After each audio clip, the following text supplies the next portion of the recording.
Student अस्सलाम वालेकुम। आज हम अपनी अगली क्लास के साथ मौजूद हैं। स्टूडेंट आज हम फर्स्ट ईयर फिजिक्स की चैप्टर नंबर 2 की क्लास कंटिन्यू करेंगे। जो हमने पिछली क्लास में जहाँ छोड़ा था वहीं से उसको कंटिन्यू करेंगे। स्टूडेंट्स हमने वेक्टर की टाइप्स के बारे में पढ़ा था और वेक्टर की टाइप्स के बारे में हमने यूनिट वेक्टर पढ़ा था। उसके बाद हमने आपको पोजीशन वेक्टर के बारे में बताया था। तो यूनिट वेक्टर का थोड़ा सा रिव्यू कर लेते हैं कि यूनिट वेक्टर क्या है। यूनिट वेक्टर एक ऐसा वेक्टर है जिसकी मिकदार और क्वांटिटी 1 के बराबर होती है और वो किसी स्पेसिफाइड डायरेक्शन को जाहिर करता है। यानी यूनिट वेक्टर हम इस्तेमाल करते हैं किसी पर्टिकुलर डायरेक्शन को जाहिर करने के लिए विद मैग्नीट्यूड 1। तो इसको हम यूं कह सकते हैं vector which has magnitude 1 and has a particular direction. तो ये तो इसकी थ्योरेटिकल डेफिनेशन है ऐसा वेक्टर जो मैग्नीट्यूड जो है जिसका 1 के बराबर हो और जो किसी मखसूस डायरेक्शन को जाहिर करे उसे हम यूनिट वेक्टर कहते हैं। हर वेक्टर का एक यूनिट वेक्टर होता है, यानी ऐसा वेक्टर जिसकी मिकदार 1 के बराबर हो और जो उस पर्टिकुलर वेक्टर की डायरेक्शन को जाहिर करे वो किसी भी वेक्टर का यूनिट वेक्टर कहलाएगा। तो अगर हम मैथमेटिकली इसकी डेफिनेशन करना चाहें तो हम इस तरीके से कह सकते हैं कि यूनिट वेक्टर जो है दरअसल किसी वेक्टर और उसके मैग्नीट्यूड की रेशियो होती है। यानी unit vector is the ratio between a vector and its magnitude. तो इसको हम यूं भी लिख सकते हैं कि सच vector which is equal to the ratio between vector and its magnitude is unit vector.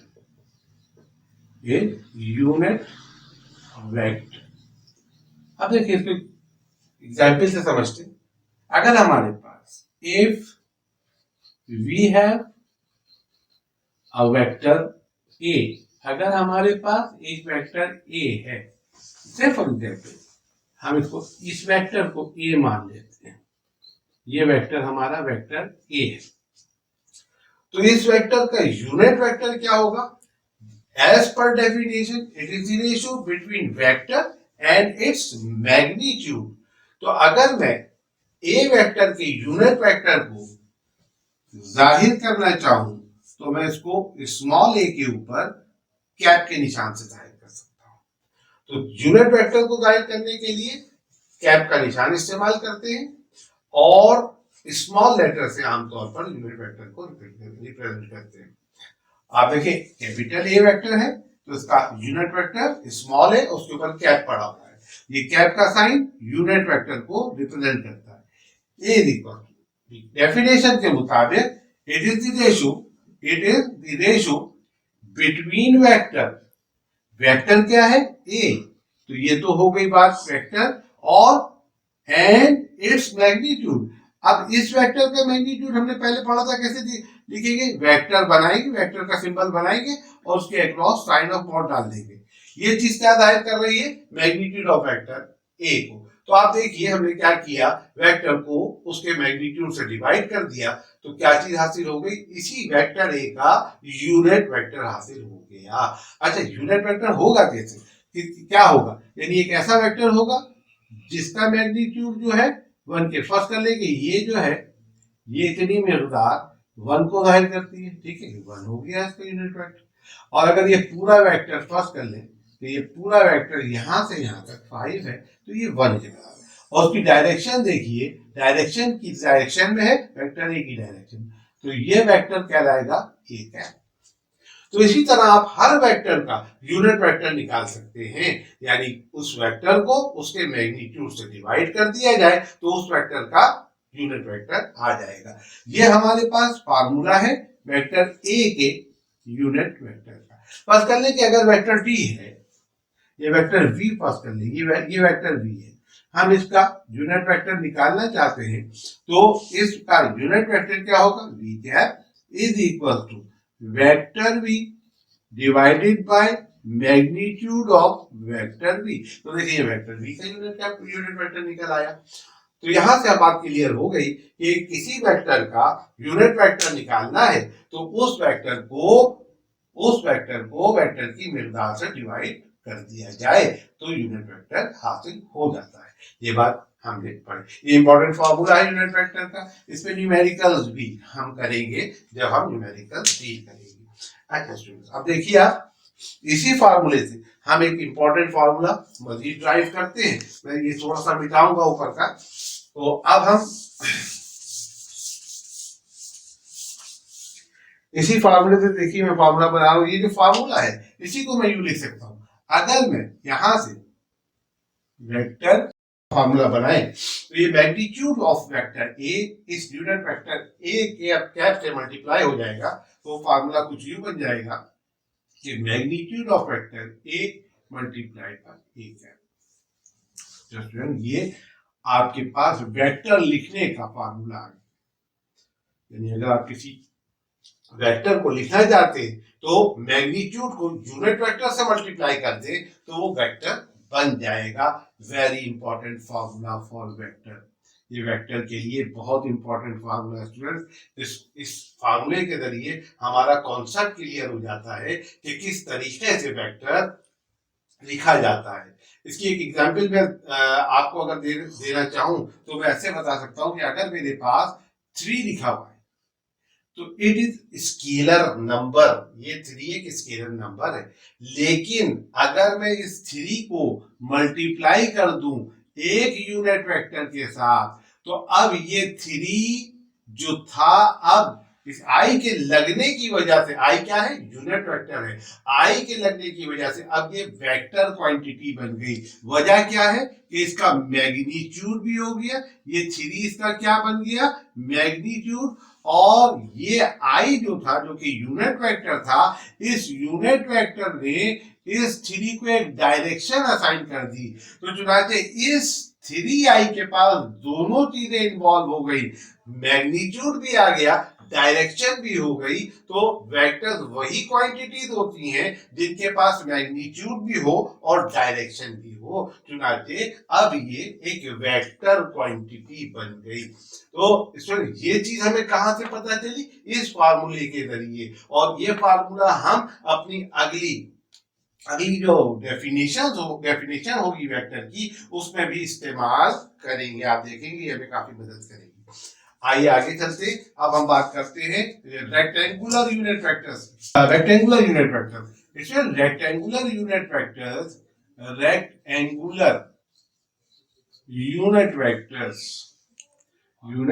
Vectors लिख रहा हूं मैं, देखिए क्योंकि ये एक नहीं ये 3 है।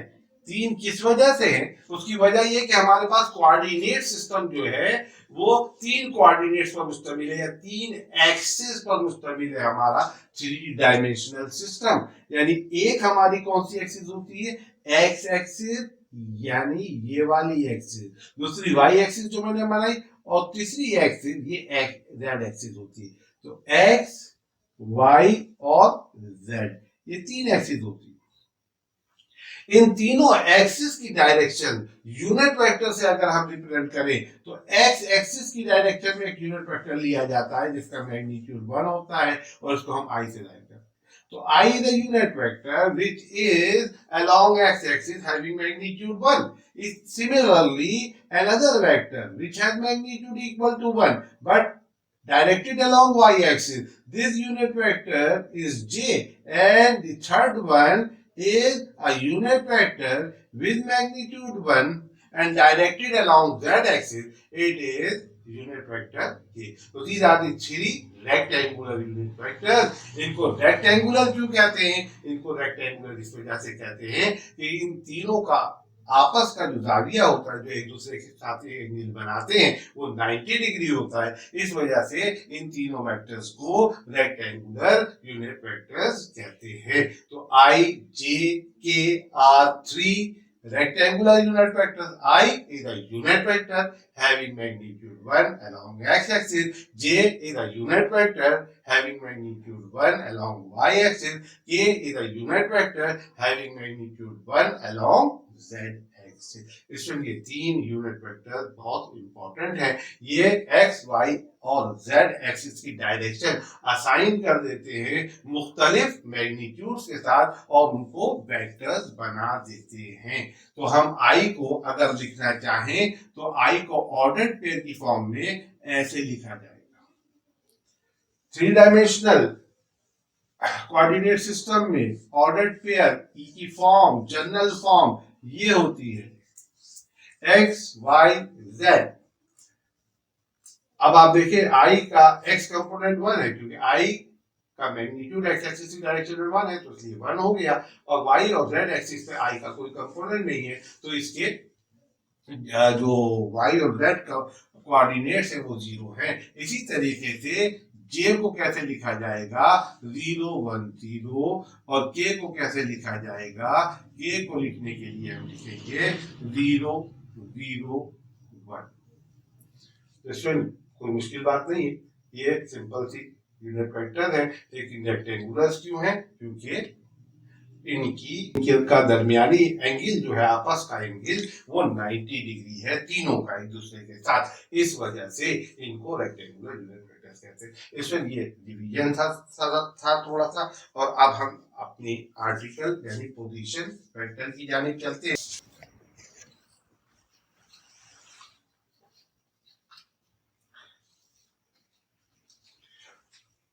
स्टूडेंट देखिए पोजीशन वेक्टर क्या है। पोजीशन की जब हम बात करें तो पोजीशन दरअसल हम वादे नहीं कर सकते विदाउट एनी रेफरेंस पॉइंट। अगर हमारे पास रेफरेंस नहीं है तो position can not be defined. So for position और position vector there should be a reference point about which the position of the point is mentioned or explained.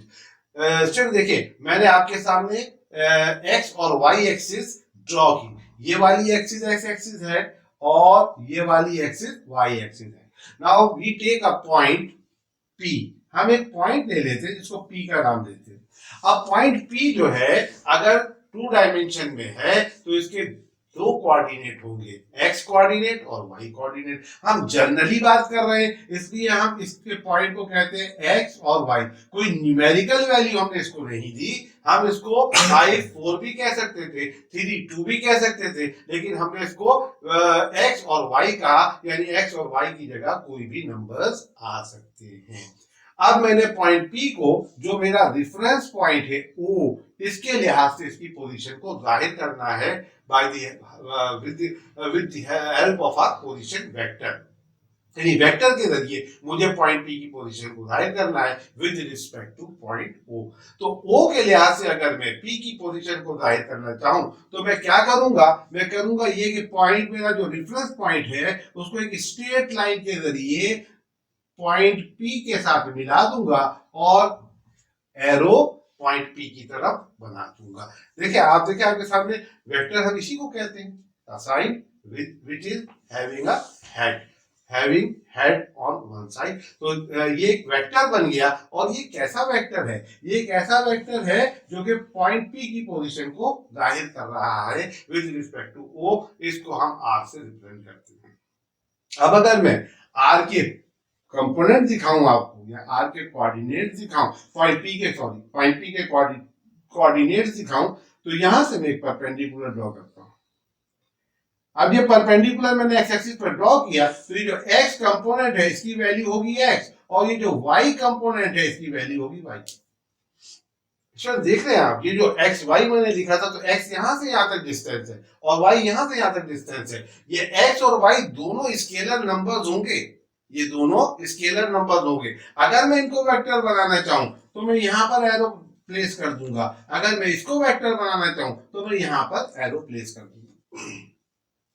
अब x जो है ये जो वेक्टर है ये एक ऐसा वेक्टर बन गया जिसकी मिकदार मैग्नीट्यूड x के बराबर है, लेकिन डायरेक्शन x एक्सिस के अलोंग है। और ये वाला जो कंपोनेंट है ये भी अब वेक्टर बन चुका है, क्योंकि v हमने इसको क्या कर दिया, डायरेक्शन दे दी है, तो इसका मैग्नीट्यूड y के बराबर है और डायरेक्शन अलोंग y एक्सिस है। चुनाचे अब अगर मैं इसको इस वेक्टर को लिखना चाहूं तो मैग्नीट्यूड, देखिए मैंने जो आपको यूनिट वेक्टर के फार्मूले में एक फार्मूला बताया था कि वेक्टर कैसे लिखते हैं, तो वेक्टर लिखने के लिए क्या बात बताई थी कि मैग्नीट्यूड को हम किससे मल्टीप्लाई कर देंगे, यूनिट वेक्टर से। तो x तो इसका मैग्नीट्यूड हो गया और i से हमने इसको मल्टीप्लाई कर दिया। इसमें आई से क्यों मल्टीप्लाई किया, क्योंकि हमने डिसाइड कर लिया कि एक्स एक्सिस की डायरेक्शन को जाहिर करने वाला यूनिट वेक्टर कौन सा है, आई है। इस वजह से मैंने इसको आई से मल्टीप्लाई किया, तो इसका मैग्नीट्यूड पर तो कोई फर्क नहीं पड़ा, एक्स ही रहा, लेकिन एक्स एक्सिस की डायरेक्शन इसको मिल गई। ये एरो जस्टिफाई हो गया, इस वजह से ये वेक्टर फॉर्म हो गई। इस वेक्टर को हम क्या लिख सकते हैं, ये जो वेक्टर मैंने बनाया ये वेक्टर एक्स आई वेक्टर है। इसी तरीके से ये जो वेक्टर है ये तो इसका मैग्नीट्यूड है, लेकिन अगर इसको मैं j से मल्टीप्लाई कर दूं, now this yj represent this vector, अब yj इस वेक्टर को रिप्रेजेंट कर रहा है। अब आप देखिए कि आपके पास एक वेक्टर ये है और दूसरा वेक्टर ये है, और ये दोनों vector head to tail rule के मुताबिक जुड़े हुए हैं। इसकी टेल इसके हेड के साथ जुड़ी हुई है, तो आज हेड टू टेल रूल के मुताबिक एक्स आई और वाई जे जुड़े हुए हैं, और ये आर जिसको हमने पोजीशन वेक्टर कहा ये इनका रिजल्टेंट वेक्टर बन रहा है। तो ट्रायंगल ऑफ वेक्टर के मुताबिक हम जानते हैं कि अगर हम लिखना चाहें तो हम आर की वैल्यू को इस तरीके से लिख सकते हैं कि आर जो होगा वो बराबर होगा एक्स आई प्लस वाई जे। तो देखिए ये क्या आ गया, ये फार्मूला आ गया पोजीशन वेक्टर का इन टू डायमेंशन। दो डायमेंशन में in two dimension position vector can be represented as vector R is equal to X I plus Y J. If we are talking about three dimension, if vector is in three dimension, अगर हमारा vector three dimension में हो, यानी इसका मतलब ये होगा कि इसमें एक कोऑर्डिनेट का इजाफा हो जाएगा। इसमें एक्स वाई कोऑर्डिनेट थे टू डायमेंशन में, इसमें जेड कोऑर्डिनेट और इन्वॉल्व हो जाएगा। चुनांचे वेक्टर आर का फार्मूला ऊपर के फार्मूले के मुताबिक क्या बनेगा, x I plus Y J plus Z के हो जाएगा। Now this is the formula of position vector in three dimension. Student देखा आपने, पोजीशन वेक्टर को हमने डिफाइन भी किया, पोजीशन वेक्टर को हमने बनाया भी, उसके बाद उसके कंपोनेंट्स में उसको तोड़कर हमने उन कंपोनेंट्स को वेक्टर की फॉर्म दी, और फिर ट्रायंगल ऑफ वेक्टर के फार्मूले के मुताबिक हमने उसका फार्मूला भी डेवलप कर लिया। तो डेफिनेशन क्या हुई पोजीशन वेक्टर की, a vector which represent position of a given point with respect to a reference point, this vector is known as position vector of the given point.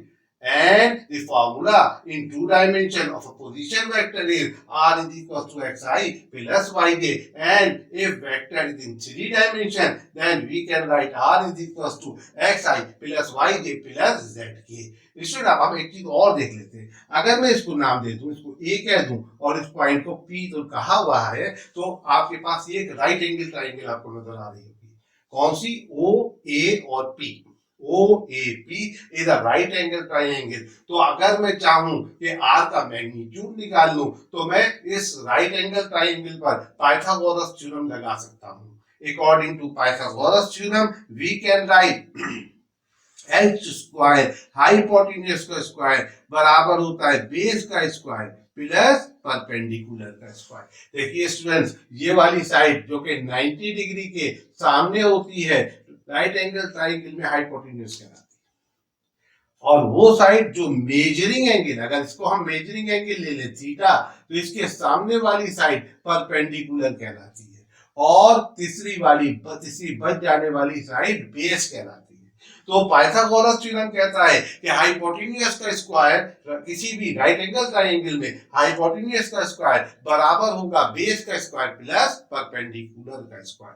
तो इधर hypotenuse की जगह हम क्या लिख सकते हैं, r का स्क्वायर ये बराबर होगा x के स्क्वायर के और प्लस तो ये y के स्क्वायर के। तो यहां से अगर मैं स्क्वायर रिमूव कर दूं यानी r कर दूं तो इस जानिब क्या आ जाएगा, रूट आ जाएगा x square plus y square.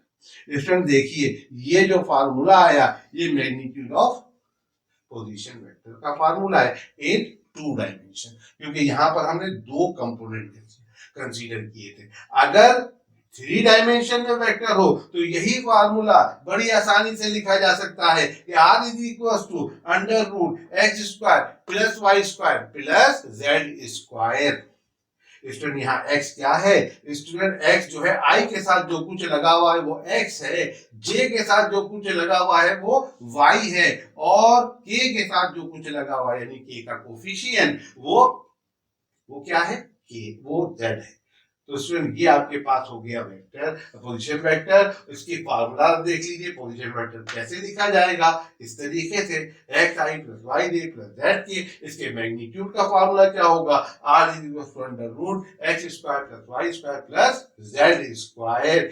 ये फार्मूला बहुत ज्यादा इस्तेमाल होगा इस चैप्टर के न्यूमेरिकल में। तो हर वो वेक्टर जो आई जे के की फॉर्म में दिया जाएगा वो पोजीशन वेक्टर होगा, और जब भी हम उसके मैग्नीट्यूड की बात करेंगे हम ये वाला फार्मूला इस्तेमाल करेंगे। तो स्टूडेंट ये हो गया पोजीशन वेक्टर। अब हम अपनी नेक्स्ट क्लास में इस चैप्टर को फिर मजीद आगे बढ़ाएंगे। बहुत शुक्रिया, अल्लाह हाफ़िज़।